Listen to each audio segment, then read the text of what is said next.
Kong Skull Island. Kong Skull Island was released in 2017 and is directed by Jordan Vogt-Roberts and stars Tom Hiddleston, Brie Larson, Hawkins, with Samuel Jackson, John Goodman and John C. Reilly. And basically this film is set after the Vietnam War and we follow a group of people who go to Skull Island. And in this group of people we get two scientists, two people who work for Monarch, which is like the monster secret service, and these two people are played by John Goodman and Hawkins. These two people know that monsters exist, but they have no solid evidence, so they want to go to Skull Island to get some solid evidence that monsters exist. So basically, long story short, they are granted permission to go to Skull Island, but they need a big team to go with them. And in this big team, we also get Tom Hiddleston's character. And Tom Hiddleston's character is a tracker, and he's basically your average action man in this film. And at the same time, though, we also get Brie Larson's character, who's a war photographer who goes along with him. And at the same time, though, we also get a group of Vietnam War soldiers who have just finished fighting in the Vietnam War, and they're led by Samuel Jackson's character in the film, and they all go as well. So we get this large group of people all going to Skull Island. And long story short, as you might have guessed, they have a big run-in with King Kong. They all go in helicopters, have a big one in King Kong, and because all the helicopters get flung all over the place, this big group of people that went to the island initially gets separated. And basically, half the group that was separated at the island, they meet John C. Reilly's character. And John C. Reilly's character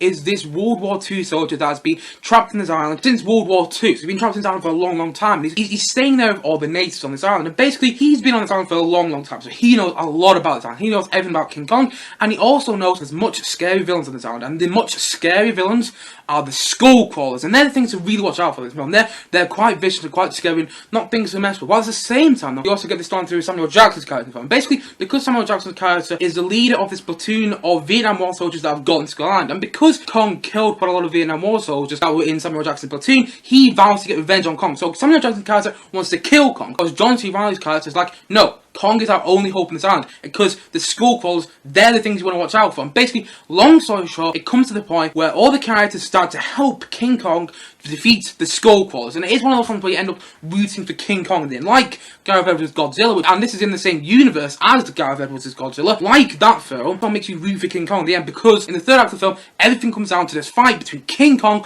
and the skull crawlers. And that's basically the plot of the film. Basically, a large group of people go to Skull Island, they come into contact with King Kong, but then they meet John C. Reilly's character, and then he tells them that King Kong isn't actually the big villain on this island. No, he's actually kind of the saviour on this island, and basically, the big villains overall are the skull crawlers. So they're the things you want to watch out for, and basically, everything leads down to the third act of the film, where King Kong and the skull crawlers fight each other in a big, epic match. Whilst at the same time, though, all the characters still alive try and help King Kong win this match against the skull crawlers. And that's basically the plot of the film. I must admit, I have a bit of a soft spot for monster movies. I talked about this in my Godzilla review, but the thing is with monster movies for me, I just get so excited when one comes out, because when was the last time we had a King Kong movie before this one? I remember going watching this film in the cinema in 2017, and I think the last time we got a King Kong movie before that was 12 years before with Peter Jackson's King Kong, which I think is great, but I never saw that film in the cinema. So I was really, really excited to finally get the chance to see a King Kong movie at the cinema. And I must admit, I actually really, really enjoy this film. And I don't enjoy it because I have a soft spot for monster movies. I mean, there are some monster movies I've seen in the past which are just guilty pleasures. Like, you know, King Kong vs Godzilla, the 1962 film, which I just think is so bad, it's great. You know, that's one of my guilty pleasures of that film. But Kong Skull Island isn't really a guilty pleasure. I actually think there's a lot of strong parts about this film. And there's some weak parts which we're going to go on to. But for the most part, I actually think it's quite enjoyable. But first of all, let's talk about some of the weak parts of this film. I think the screenplay and the characters are all over the place. I don't think they have really thought the characters through, and I don't really think they thought the screenplay through. I mean, there's actually one moment in the film, but basically because all the helicopters have all crash landed on Skull Island, and you know, the teams are all separated. Tom Hiddleston's character and Brie Larson's character, they're put together, and basically Tom Hiddleston's character says to Brie Larson's character, "Are you okay?" And then Brie Larson's character goes, "I don't know what that was," and then Tom Hiddleston's character goes, "I don't know what that was either." It's like, how is that a conversation? That's not a conversation. First of all, Brie Larson's character didn't even answer Tom Hiddleston's character's question. And there are some moments like that in the film where you get some dialogue between characters, and it just won't add up. It just won't add up at all. And there are moments in the film which just feel a bit forced, because you do see a lot of monsters in the film. There's one moment when you see the spiders, and I'm not going to lie, that moment with the spiders in the film, as good as it was, I actually quite liked the moment with the spiders. Watching it again, it felt a bit forced. It felt just literally, we've got no monsters here, there's just full spiders in. And it was a bit forced, and at the same time though, I wish we had more time with the monsters. I wish we spent more time on Skull Island. I wish the film was longer, because when you do get to Skull Island, it's really interesting. I like the whole idea of Skull Island. I mean, my favourite part of the Peter Jackson King Kong is when they get to Skull Island, because I'm watching all the monsters and going, oh, that's really interesting. I've never seen this done in the film before. And I wish we spent more time on Skull Island. I wish we got to see more of those monsters, because you do get to see quite a few monsters in the film. Like I said, you get to see this huge spider thing, you get to see these like water horse monsters at one stage. I don't know what it is. And at the same time, you also get to see these like pterodactyl birds at one stage, just are really interesting. I wish we got to spend more time with the other monsters, because yes, obviously King Kong is King Kong, and that's always great to see in a film, and at the same time, the Skull Crawlers is an interesting idea, which I like quite a lot. But I wish we got to spend a bit more time with the other monsters, because Skull Island is such an interesting idea. I wish we got to spend more time with the monsters in the film. I wish we got to see more monsters. I mean, like I said, it's great when they're on screen, but they're not on screen for long. And I just wish we got to see a few more of them. And I mean, like I said, I really like the monsters of the film, just don't see enough of them in my opinion. But I do really like the King Kong sequences and the Skull Crawler sequences in the film, which I'm going to go into a bit later in this video. But let's talk about one of the other things I think is not that great about the film. Is the characters. So obviously not that well thought through. I mean, like I said, Tom Hiddleston plays your average action man in this film, basically. I mean, there's one moment in the film where they come up against the Skull Crawlers, and basically John C. Reilly's character, because he has his spear, he throws the spear to Tom Hiddleston's character. And Tom Hiddleston's character, which we don't really know anything about, is just can magically use a spear in the film. And it's like, oh, you can just use a spear. Oh, that's fine in the film. There are a couple moments like that where you're just like, I didn't realise that character could do that in this film. And the characters just aren't that well thought through. And there are some comedy, and there is some comedy in the film which just falls flat with them as well. And the performances are good. There's some that are better than others. I don't really like Brie Larson in the film. I mean, I don't have anything wrong with the actors at all. But the thing is with her performance in the film, you know, after she's come into contact with King Kong, after she's seen King Kong in this film, she didn't really seem that bothered. Just kind of like, oh, well, that was scary. What? Just didn't really give her a much emotional performance in the film. I couldn't believe that she's just seen monsters. I mean, at the same time, though, like I said, Tom Hiddleston plays your average action man, so you get that sort of performance from him. At the same time, though, I like Samuel Jackson in the film. He has his classic Samuel Jackson one-line. If you've seen a Samuel Jackson film, you know exactly what I mean. I'm not gonna actually say the line here because I don't want to swear in the video. But he says one line in particular just before a certain moment in this film, and I really like they did that. And I like Samuel Jackson's performance in the film. I always like seeing Samuel Jackson. He did a classic Samuel Jackson performance in the film, but I kind of like that. At the same time, though, I like John Goodman in this film, and I think the reason I like John Goodman so much in this film is because I like John Goodman as an actor, and just he is actually really interesting in the film, in my opinion.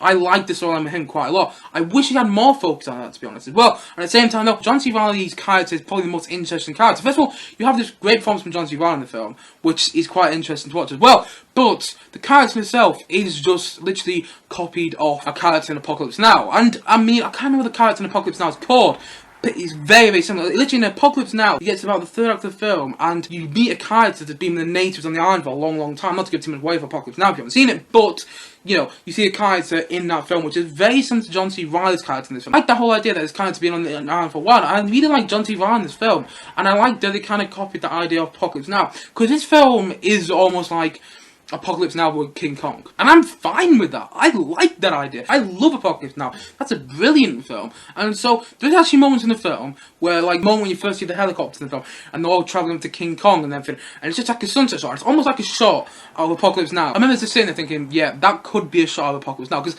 there's a whole famous helicopter sequence in Apocalypse Now if you haven't seen it. But there's moments in the film where I was like, that's copying off Apocalypse Now, and I kind of like that they did that. It is, in the end, just Apocalypse Now, but with King Kong, and I like that they did that. It's a really interesting idea, in my opinion. At the same time, though, I do think it's really enjoyable. You know, it does what it says on the tin in this film, in the end. That's what it does. It does what it says on the tin. It is a King Kong film. I mean, if people really went into this film going to expect, you know, Peter Jackson's King Kong again, well, why? Because we've already had that film. We didn't need it again. I like that this film is just enjoyable in the end. I like that it's just a King Kong film, because, like I said, it does what it says on the tin. When you go into a film called Kong Skull Island, what do you expect from Kong Skull Island? Do you expect a film full of really interesting characters? No, you expect, what? Monster fights on Skull Island. And that's what you get. That's what the film delivers on in the best way. Like, honestly, like I said, it does what it says on the tin. It's a King Kong film. You have that King Kong epic action in the film, which delivers, in my opinion. You know, I really like King Kong in this film. I really like the way they did him.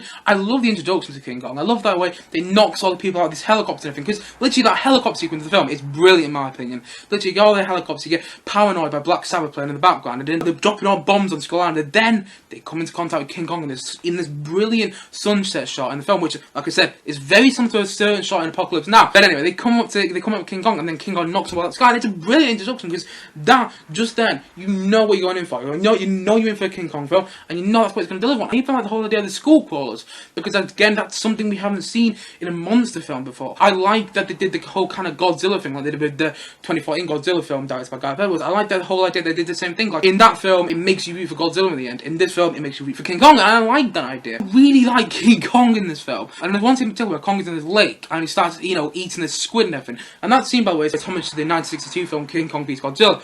And I really like that they did that, because I've seen King Kong vs Godzilla so many times. Like I said, it's a guilty pleasure. I used to watch that film loads as a kid. And there's one scene in particular in that film where King Kong actually picks up a squid and starts eating it in that film. And there's one scene in this film where like that's playing homage, and I really like that they did that. I remember the first time I watched the film, I didn't even realise that I was actually playing homage. And then when I watched it again, I was like, oh, I really like what you did there. And I must admit, I actually prefer this film over the 2014 Godzilla. I mean, I like Garth Edwards' Godzilla. I think it is a strong film, but it's more of a character-driven monster film. This Kong Skull Island is just, you know, like, monsters and this is what you want. And I love the whole idea that it's monsters, this is what you want, I'm going to deliver on that. And also, it's set in the backdrop of the Vietnam War, which I absolutely love. This film has brilliant use of, you know, 1970s music, I'm a huge fan of. Like, you have, like I said, you have Paranoid by Black Sabbath playing this brilliant helicopter scene in the film. And at the same time, though, you have, you know, Bad Moon Rising by Creedence Clearwater Revival at one stage, which was a really good song. And at the same time, you have Ziggy Stardust by David Bowie. You have loads of famous songs in there, which I just think are used so well. I just love that they put the backdrop of the film over the Vietnam War, because that hadn't been done before. It's a different story, it's a new story, and I really like that. I must admit, I really enjoy this film. I'd be lying if I said I didn't, because it delivers on what you would expect. A King Kong film, in the best way. Honestly, it's got King Kong epic side action, which I really like. Whenever you get to see King Kong or Godzilla on the screen, I always get excited. I always really get excited. I just remember watching this film in the cinema back in 2017, and I hadn't gone to the cinema much back then, back in 2017, and I just remember going to the cinema in 2017. I think it was like the 5th time I went to this new cinema that was built near where I live, and I just remember sitting there thinking, this is what I want from a King Kong film, and that is why I like Kong Skull Island so much. And by no means is it perfect, and yes, it isn't as good as Pete Jackson's King Kong, but it didn't need to be. I like it, I have a lot of enjoyment with it. And you know what? This is one of those films I watch, you know, once every 6 months, and I get a real good kick out of it every time I see it. And so for that reason, I'm going to say that Kong Skull Island, I'm going to say it's a 7.5 out of 10. But like I said, by no means is it perfect. And I'm not going to say it's the best King Kong film, because I don't think it is. But it set up Kong in this, you know, monster universe that they're trying to do at the moment. I like what they did in this film. Is, you know, Apocalypse Now, but with King Kong, and I like that. I like that they did that. And at the same time, though, I really enjoy the film. I mean, it's not forever, and that's fine. But it does what it says in the tin. It's a King Kong film, and that's what it delivers on. And I actually think it's better than Garth Edwards' Godzilla. And I like that film, but I think this film is a lot more enjoyable, and it does what it says in the tin. And you know what? Every time I watch it, I get a good kick out of it. And so for that reason, I'm going to say that Kong Skull Island is a 7.5 out of 10 from me. Anyway guys, what do you think of Kong Skull Island? Do you love it, do you hate it, or have you just not watched it? And if not, why not? Please do comment down below and let me know your thoughts in the comment section below.